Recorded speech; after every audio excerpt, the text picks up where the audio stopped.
staying in the vein of Lord and Miller, you know, when the advertisements and some of the marketing started for Spider-Man Across the Spider-Verse, the highly anticipated sequel to Spider-Man Into the Spider-Verse, which I think might be the greatest Spider-Man movie ever made, right up there with Spider-Man 2.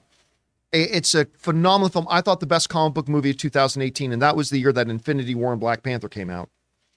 That's how good I think it is. But one of the characters in that movie was Spider-Man Noir, that in the movie was voiced by Nick Cage.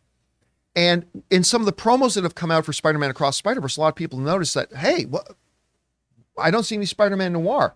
Now, we haven't heard that he's actually going to be in it, which maybe he will, maybe he won't, but a lot of people are wondering why he's not there. Well, we might find out and know now, because according to reports in Variety, they are now writing that Spider-Man Noir, the live action Spider-Man Noir series, is in the works at Sony.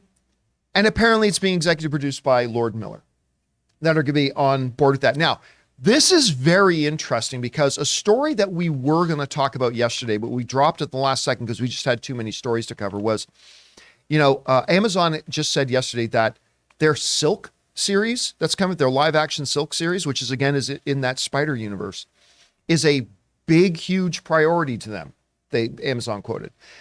Now it looks like they're staying very serious in this game with Sony with these live action series, and they're doing Spider-Man Noir. Now, according to the report, the Spider-Man Noir series will take place in the 1930s, and Spider-Man Noir will not be Peter Parker. He will be another character. So I don't know if this is a direct translation of the Nick Cage character that was in the Into the Spider-Verse movie, or it's going to be based on that character sort of thing. But listen, sign me up. Mm-hmm. Like a gumshoe detective kind of style 1930s Spider-Man movie. I love the Noir character. I thought it was great. So I think this sounds fantastic to me. Anyway, Rob, you heard about this. What do you think? Bring it on. I mean, you know, you talk about all the pulp heroes like the Phantom and the Shadow, and I love those characters. And to do a Spider-Man series in that milieu, I want it.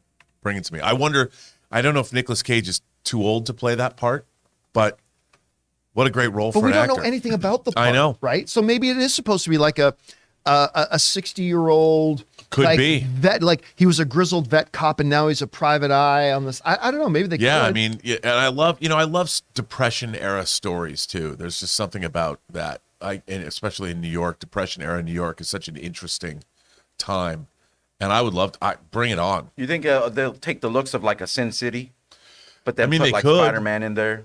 That's 1930s with a guy with Spider-Man powers going around like solving crimes is like or the beginning of Peter Jackson's King Kong was set in the 30s. You know, with that in New York with that kind of that look. I can't believe I'm going to say this. I really like Ray's idea. Yeah, I know that whole note, taking that Sin City style, and I mean, well, because 1930s. I mean, all we've ever gotten was those sort of like black and white sort of like stylized movies. So I was just thinking maybe they could switch off between like a Spider-Verse sort of will effect. they do what they did in Into the Spider-Verse where everything is in color except Noir? It could be. Noir is only in black and white. I mean, that would be kind of fun if they did that too.